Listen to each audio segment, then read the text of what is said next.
A very good morning to Prof. Khaldun and to all the professors and physicians from Taiwan who have joined us for the online session today, and not forgetting our colleagues and emergency physician from Hospital Chancellor Tuanku Maurice, myself, Saileshree, and we have Chim and Merosha with us today. We will enlighten all of you with our elective experience in Taiwan recently. So this is the outline of our talk. I'll start off with an overview, followed by objectives, pre-elective preparation, and then we will go through 4 different hospitals that we were attached to in Taiwan. Duration of our elective posting was for 2 weeks, starting from the 5th of May until the 18th of May. And we went through 4 different hospitals, mainly in Taipei and Taichung City. Overall objective is to observe, exchange views and ideas, and to learn new things from Taiwan's emergency department that can be practical for our Malaysian system.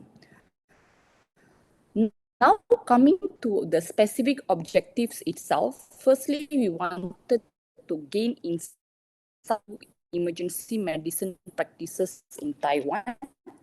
Next, to understand and analyze triage system protocol used in the Department of Emergency Medicine. Thirdly, explore clinical toxicology and envenomation management in military setting and its integration with civilian healthcare in Taiwan's emergency medicine system. Lastly, to increase the confidence as future emergency physicians by experiencing healthcare system in a foreign environment. So coming to our pre-departure preparation, from the logistic view, first of all, we approached Prof. Khaldun and decided Taiwan as our elective destination. We took the contact details and personally communicated with the supervisors from respective hospitals with the assistance of Prof. Khaldun. Then we got a verbal reply. Then documents-wise, this was then followed by a formal letter from the Hospital Chancellor Tuanku Maurice to respective hospitals.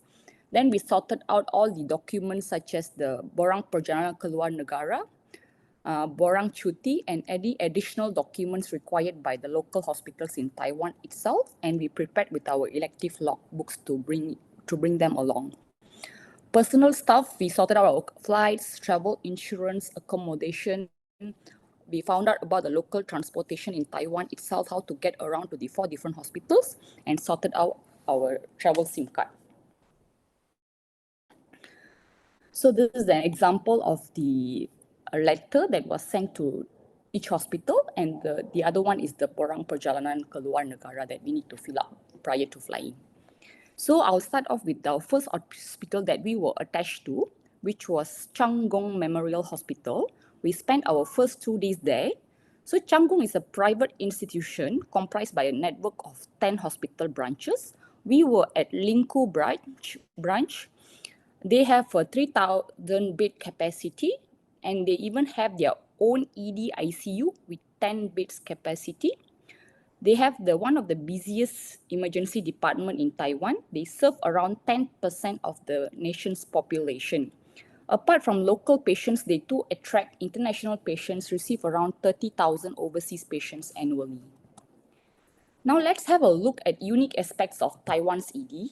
Taiwan's national health insurance has been introduced since 1995, which covers overall nation's population, ensuring quick emergency care, city or countryside without worrying about the cost. National health insurance covers almost all services from dental care, from Western to Chinese traditional medication, and to elderly home care. Another different thing we noticed with Taiwan's pre-hospital system was this is being run together with the fire department. Firefighters will have their daily shifts either as firefighters or as emergency medical technicians. This makes the dispatch care faster and simpler, and their emergency number is 911.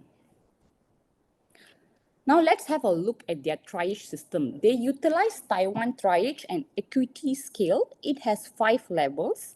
It's actually based on the Canadian triage and acuity scale, however adjusted to Taiwan's healthcare needs. So it's a national system used since 2010. Computerized system gives clear guidelines to nurses to follow when sorting out patients. It has 5 levels. Level 1 to resus, which needs immediate life-saving treatment. Level 2 considered as emergent care within 10 minutes. Level 3 urgent care within 30 minutes. Level 4, less urgent care within 1 to 2 hours. And level 5, non-urgent care can be more than 2 hours.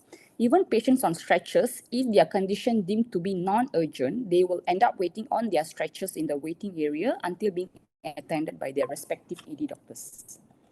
So lastly, we had interesting toxicology case-based discussions with Dr. Frank with the resident doctors at Chang, Gung, covered a variety of cases from acute theophylline overdose in severe toxicity, SSRI overdose, and a case of insecticide poisoning.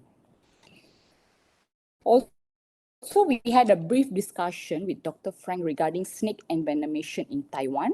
The primary species of cobra found in Taiwan is the Naja atra, which is different from Malaysian setting, which is the Naja sumatrana and Naja cautia.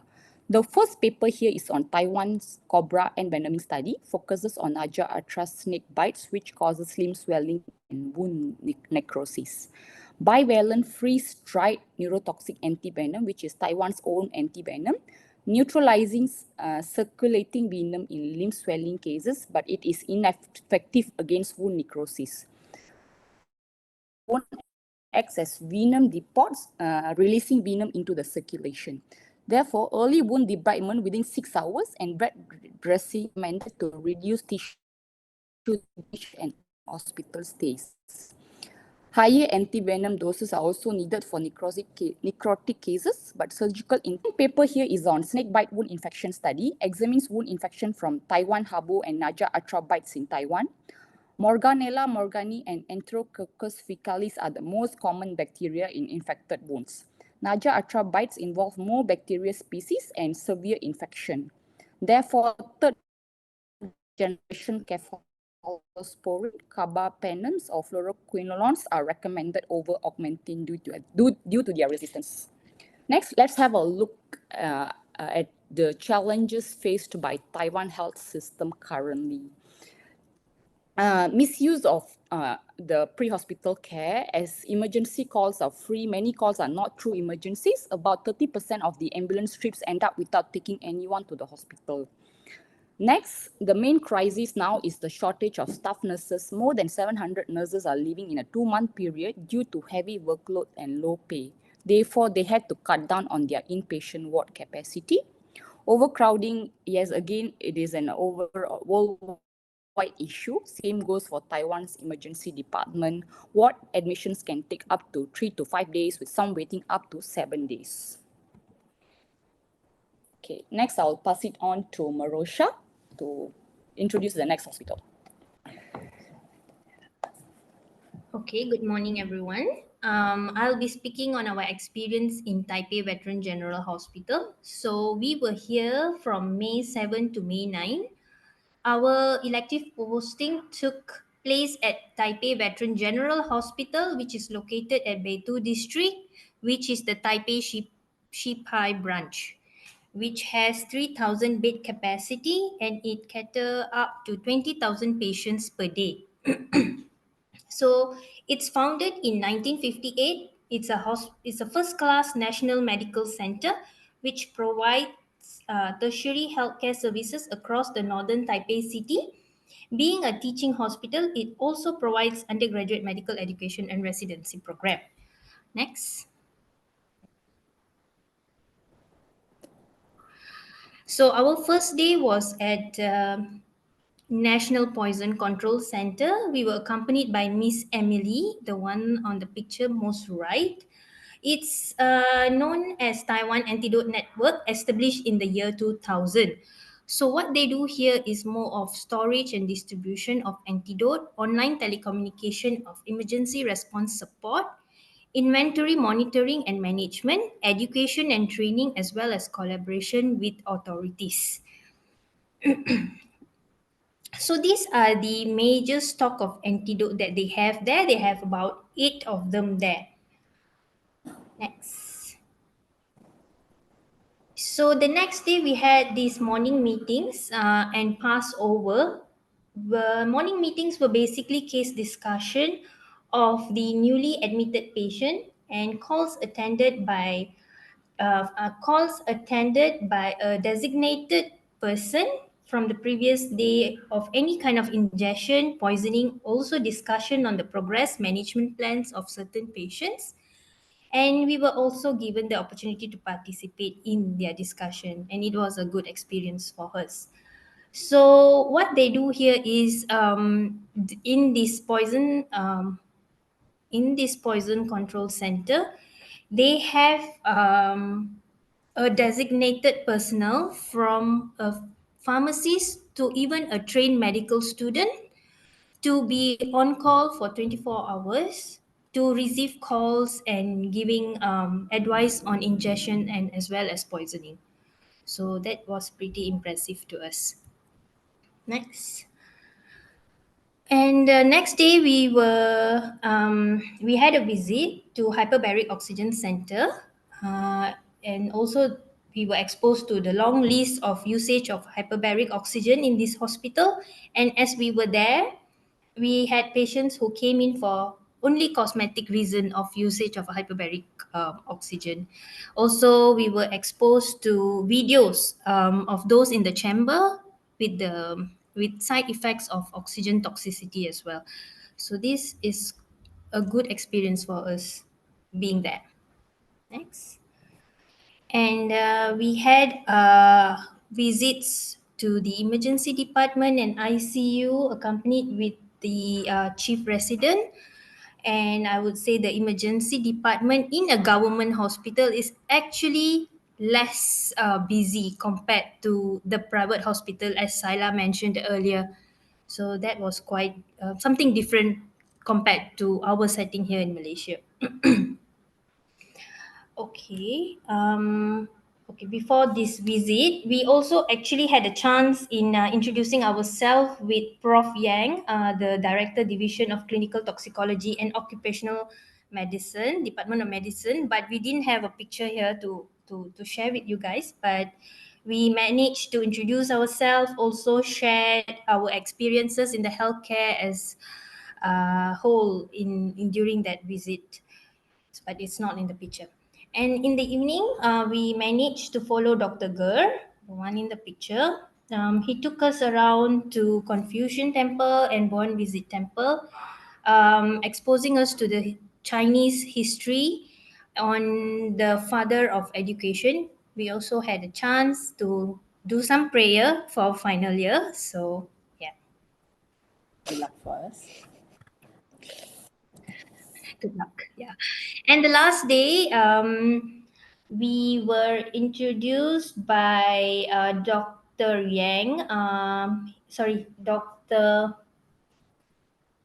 He is Dr. Chen, the chief resident of the nuclear medicine, on introduction of radiation injury medicine program and visit to the nuclear medicine department.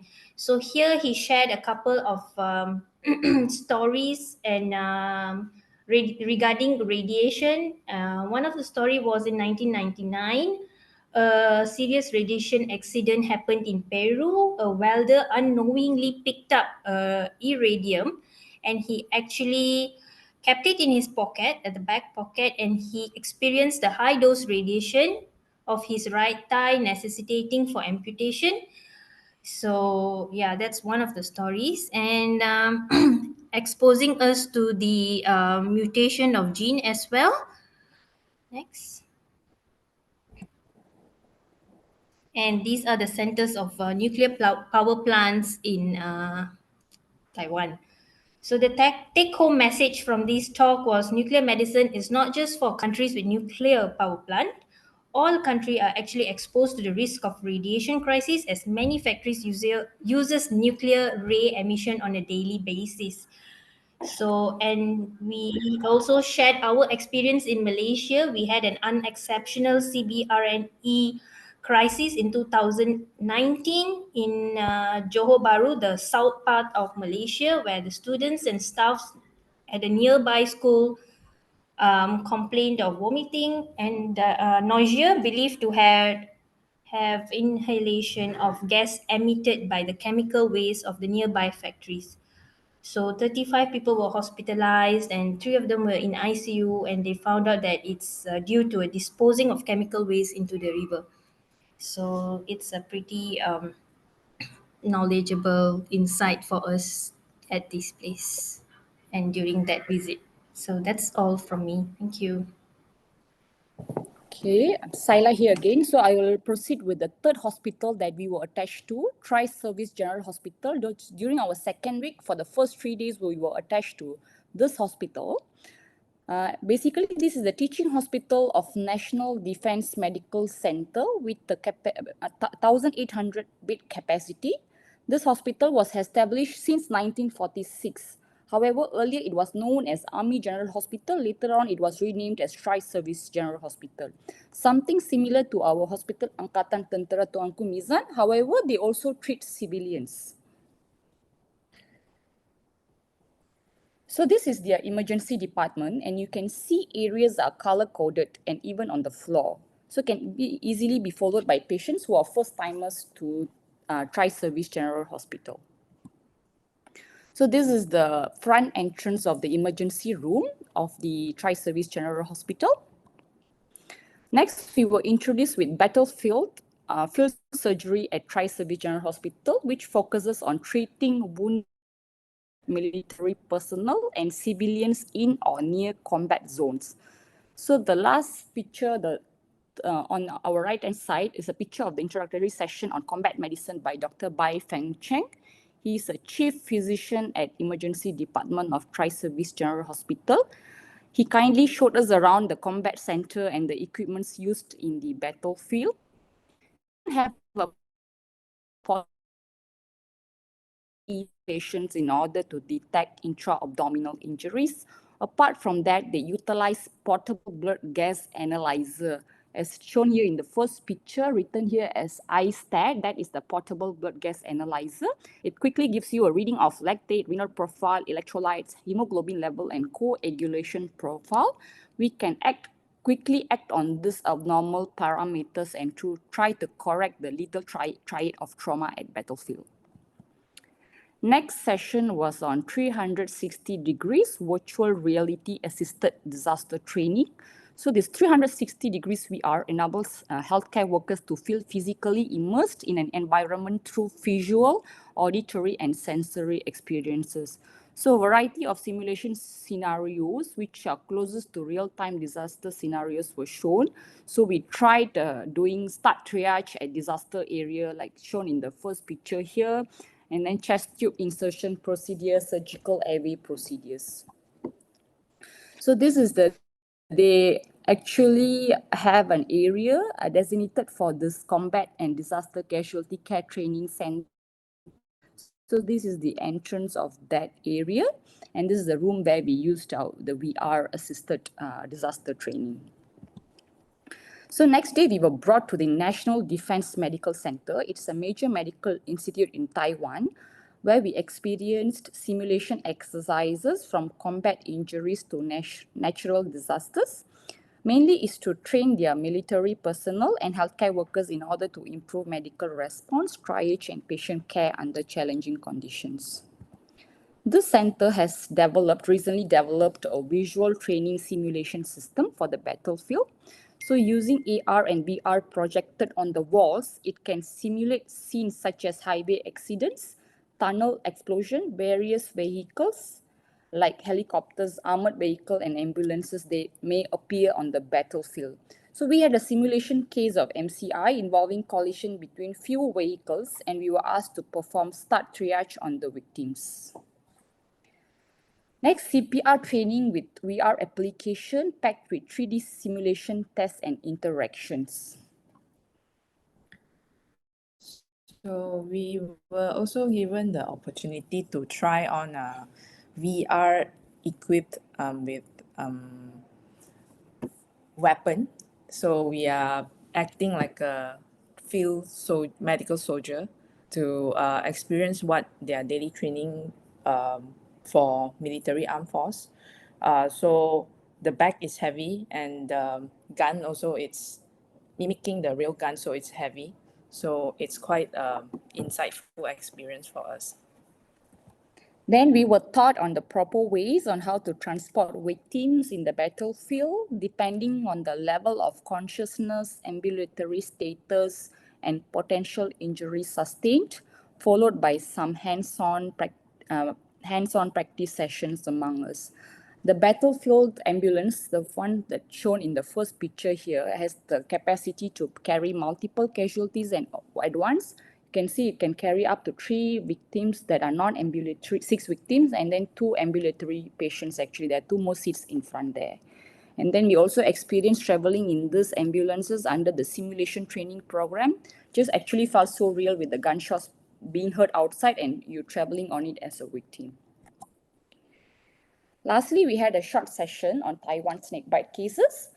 Tri-Service Hospital itself roughly gets around 12 snakebite cases a year. 80% of the cases caused by Taiwan habu and green tree white. Taiwan, they produce their own antivenoms, 4 different types classified under bivalent and monovalent. Under bivalent, we have freeze-dried hemorrhagic antivenoms for Taiwan habu and green tree viper. Freeze-dried neurologic antivenoms specifically for cobra and crate snakes, and monovalent antivenoms for 100 pacer and Russell's viper snakes.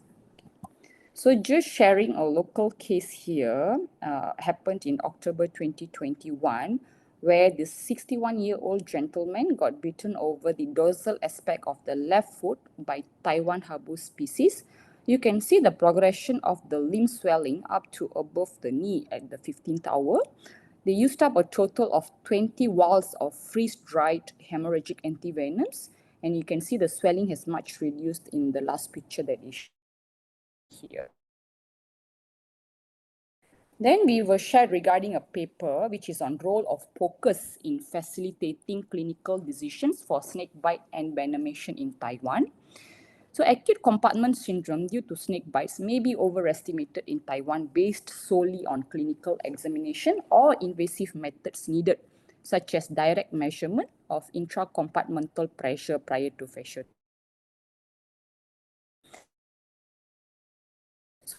So non-invasive methods like POCUS might be helpful to localize the edema and measure arterial presence of diastolic retrograde arterial flow, as shown in the picture here, which could suggest presence of acute compartment syndrome. And we also had a hands-on practice session with Dr. Chang using the ultrasound Doppler. Okay. So next I'll be talking about our visits on our last 2 days on the 15th and the 16th at Taichung Veterans General Hospital. So we understand that this is the only public medical center in the center of Taiwan. Taipei is the northern of Taiwan, so we went to the center of Taiwan. And it is the only public referral medical center, and they receive about 10% of the total patients that are referred from other hospital to them. And this is a 1,600 bed capacity hospital, and it has an average annual volume of 68,000 ED visits. So we visited the Department of Medical Toxicology Analytical Division on the first day, which is newly set up in last year. They just officially launched their lab. So among the services they provide are these. So they test for multiple drugs, heavy metals, and all those newly developed synthetic drugs that is mimicking the sympathomimetics that are being imposed into all these different daily living things that you can get, like coffee, candy, which make it hard for us to detect using the convenient way. So Dr. Mao, who is the chief of the department, he showed us around the lab. So on the upper left corner, so he is holding a powder, which they derive themselves by cobra venom. So Dr. Mao actually went and catch the cobra, and they extracted the venom and make it into dry powder form for researchers, for research usage. So we had the opportunity to experience how to analyze unknown drugs from pills. So basically we have to crush it, and then we follow the formula and weigh it, and then we put it into the centrifuge machine, and the machine will analyze and come out data. Then we can compare to their library database. Then we can know what type of drugs that the patient took. And following that, we had the opportunity to visit their emergency department and also a smart automated laboratory. So in the ED, it's pretty much same like the ED at the veteran hospital in Taipei, equally crowded, but not as crowded as the private hospital in Chang. And we visited their sort of like a EDCC, the second picture, that there's a lot of screen on the wall. So it's basically their ED command control center. So when you can see all those screen up there, they are all real-time dashboard. One of it, it's go by the AI. For example, all the patients that are being admitted to the ICU, it's screened by the AI. So what did the AI do? It helps to detect and give you data covering conditions like AKI, ARDS, and ventilated patient, gives you what are their risks of getting AKI, what are their risks of developing ventilator-assisted pneumonia, and actually provide feedbacks to the treating physician to adjust the dosage of the medication or even the type of the medication.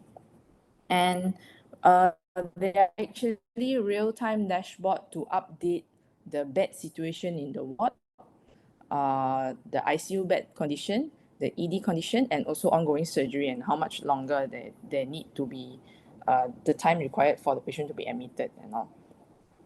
And they also have ambulant real-time physiological monitoring, as the paramedics that are attending the patient in the ambulance are being streamed live to the control room, where there will be a physician who can give them a real-time online consult, so the paramedic can monitor the patient with the guidance of the EP, and all the patient's physiological data, including the blood pressure, the ECG, SpO2, respiratory rate, are all being projected on the screen itself, so the hospital can see.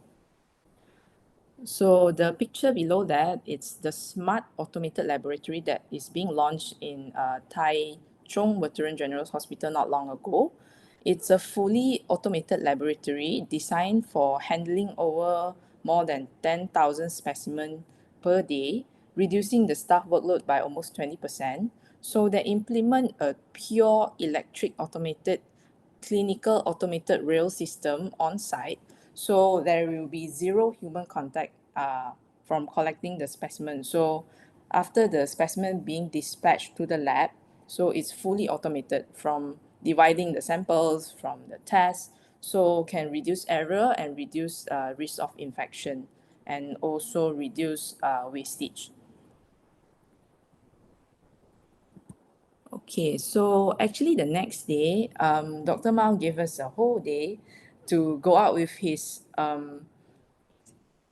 lab colleagues. So we had the opportunity to visit the National Museum of the Natural Science in the first picture there. And then Dr. Mao actually brought us for lunch also in the first day in the very pretty park, not the park, university.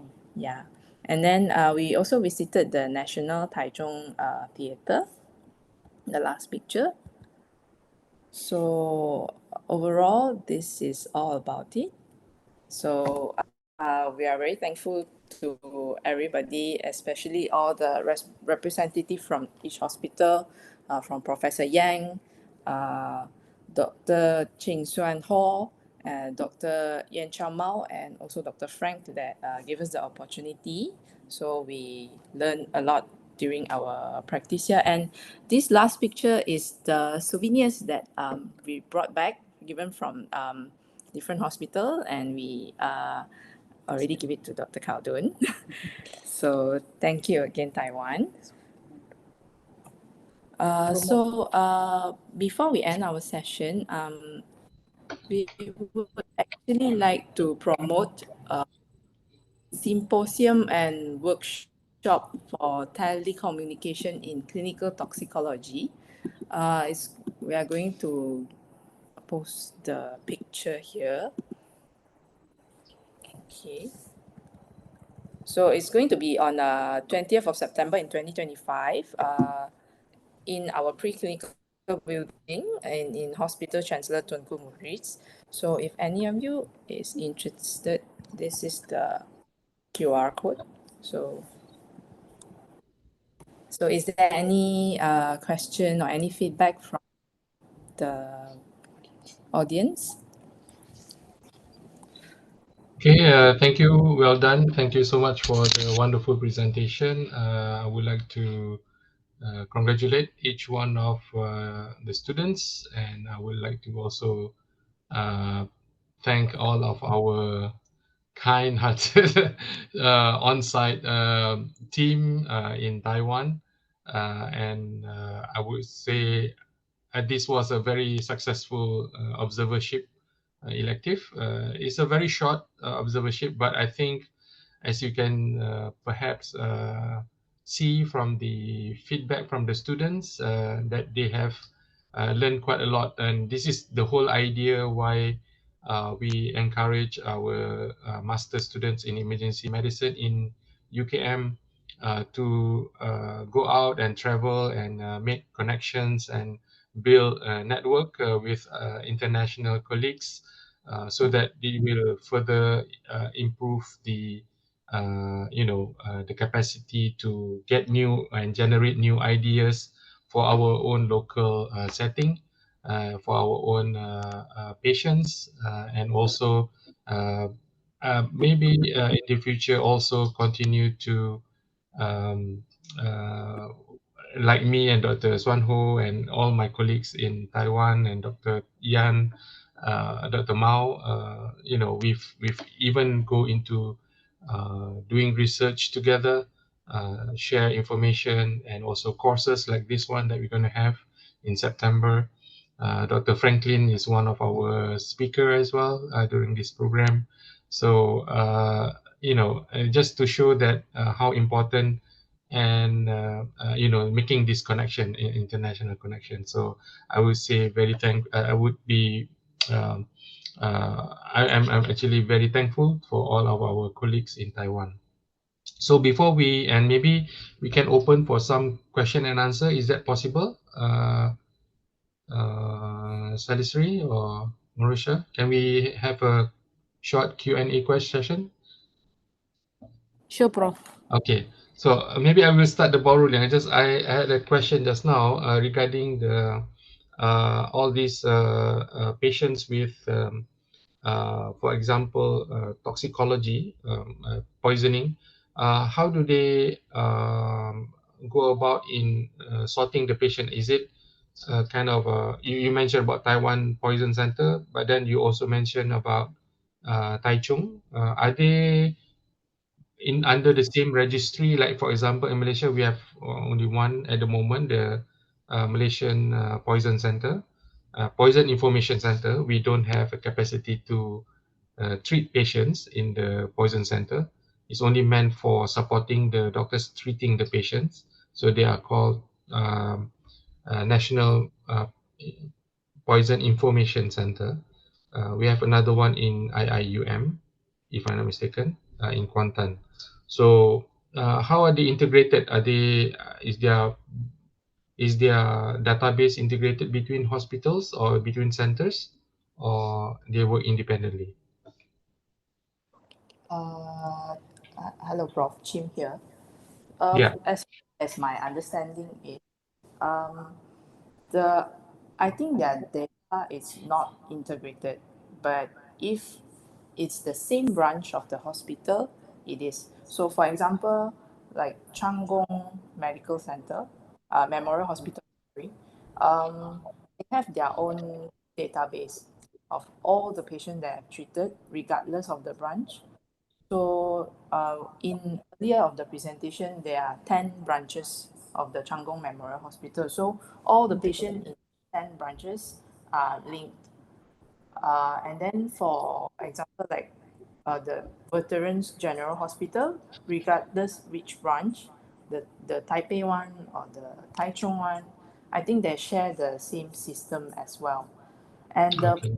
center, it's within the Taipei Veterans Hospital. So it's like a, how to say, it's like a department inside General Hospital. And they control the important antidote that are rarely used. That I think Merosha shared it. It's a list of 8 of including Digifab and Persian blue, all those. They will distribute to all the government hospital that is under their care. But I'm not sure about private setting. We didn't really go into that part. Okay. So meaning some resources can be shared to all the other hospitals? Yes, Prof. The National Poison Center resources will be shared Good. Very with nice. almost all. Yeah, that's why Yeah. they are there to help Yeah. out. Yeah. Yeah. Okay. What about their emergency service? Just now your presentation shows 4 different hospitals looks slightly different from each other. Are they working in the same kind of system that, for example, like in Malaysia, we are quite standardized in how emergency care is practiced in individual hospitals? It's the same, Prof, but Mm. it's just that their systems might be different. Like how here we use CHATS, but it's a different. KKM hospital they might use a Okay. different sort of system. Just the difference in that sense. But otherwise, the way they triage patients and all that are Okay. pretty similar. Yeah, Yeah, standardized.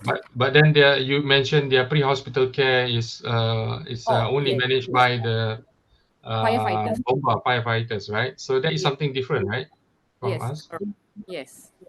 All over in Taiwan, they are managed by firefighters, Yeah. pre-hospital. Yeah, so that kind of standardize everything as well in terms of service. Like for us, we have a private and we have university, we have individual hospital running. So it could be of variable quality and also maybe not. So the pre-hospital care, the whole Taiwan, the 911, meaning that they have one call center, or how does it work?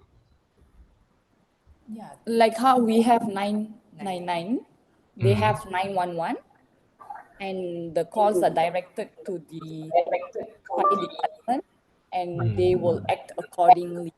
If it was an hospital call, and they will have their shifts, who are under pre-hospital care call shifts, they will attend the patients and transport the patients accordingly to the nearest hospital. Okay. And what Yeah. about the master's training? Do you find any difference in your training compared to their postdoctorate training in emergency medicine? Is there the same number of years and how things are examined at the end of the 4 year yes. research as In well? Gung Memorial Hospital, we have the opportunity to meet Dr. Chow. I think Dr. Chow is here. Hi, Dr. Chow. So he actually briefed us through how their postgraduate program, they have a different name calling it. They call their postgraduate student as residents. Oh, okay. Okay. So The I think duration of that's very medical school. close to the American system. yeah, I think pretty much the same. So they'll finish their medical degree. Mm. After medical degree, they have this housemanship, which they call it PGY, Postgraduate. PGY year 1 and year 2. So Oh, after bye. Yeah. means PGY is same as our housemanship lah. So after PGY, they will be automatically They'll get into their residency yes. programs in their chosen specialties, where they've got to complete 4 years of training before being eligible for board. Okay. All right. So their program is also 4 years for the specialization. 4 years. Yes, Okay, but similar. Yes, but program is also 4 years. Yes. Yeah. So they join right after their housemanship program, like for them is called PGY, and then they get to choose what they want to get into, and then that's another 4 years of residency program. And then after that, they will be an attending physician in their respective field. Okay. All right. Okay. Oh, can you show to the last page of this poster? I think the speakers, Okay. so that everybody knows who are coming this coming September.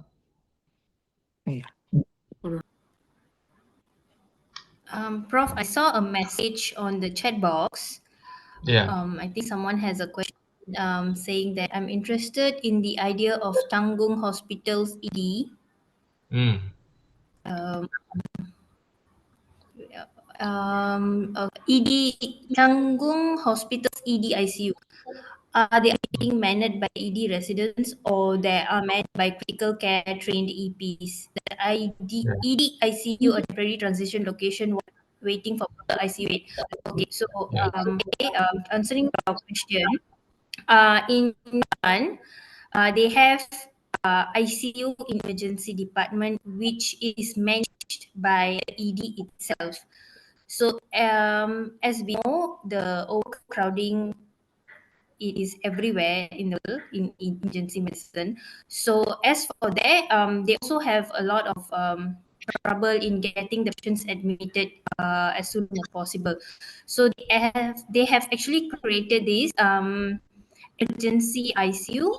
So those who need an emergency care will be, intensive care will be admitted in the ICU and being managed by the staff in the emergency medicine. So it's not a temporary transition location. If they need, so they are given the exact same care as the patient would be in the ICU.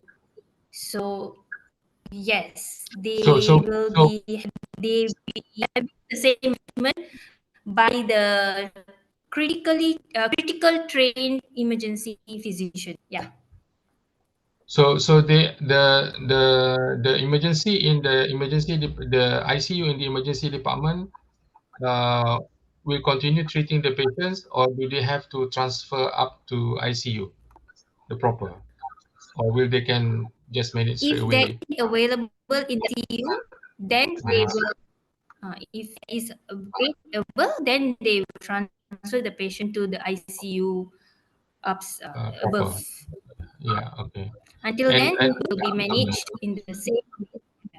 so the staff in the emergency ICU is limited to the staff in emergency department, or does the hospital send uh, anesthetist or critical care physician to As the emergency? far as I know, it's the staff in emergency medicine because they've been having lack of nurses, as mentioned earlier. So they Okay. have very limited nurses. Whereas for us, we have one patient, one nurse, but for them, they have to cover at least almost 5 to 6 patients per nurse. Okay. So that's the limitation, but the doctors there they are the emergency doctors. They don't get the doctors from the ICU. Yeah. Okay. All right. Very interesting. We don't have that. Yeah. So we have Yeah. only transition ward. Yeah. Okay. Any other questions if you like to ask our students? Do you have any last words? Any comments from uh, our Taiwan colleagues here?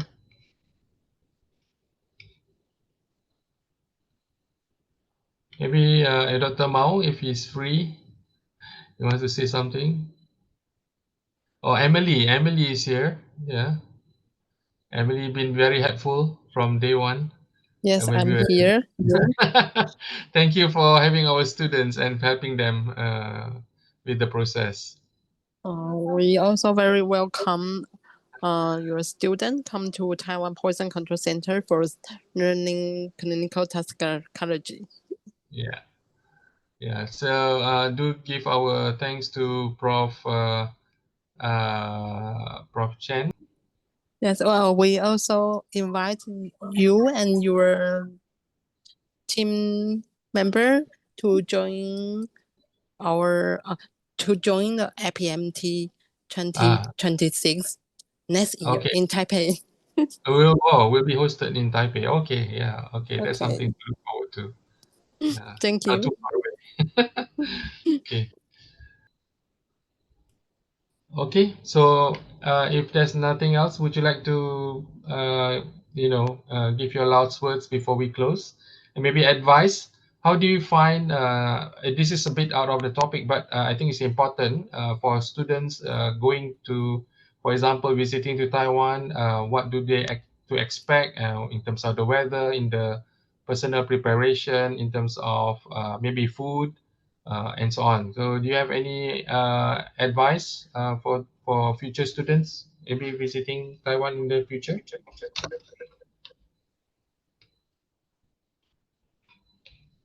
Um, to me, just go with an open heart. Taiwan people are amazing.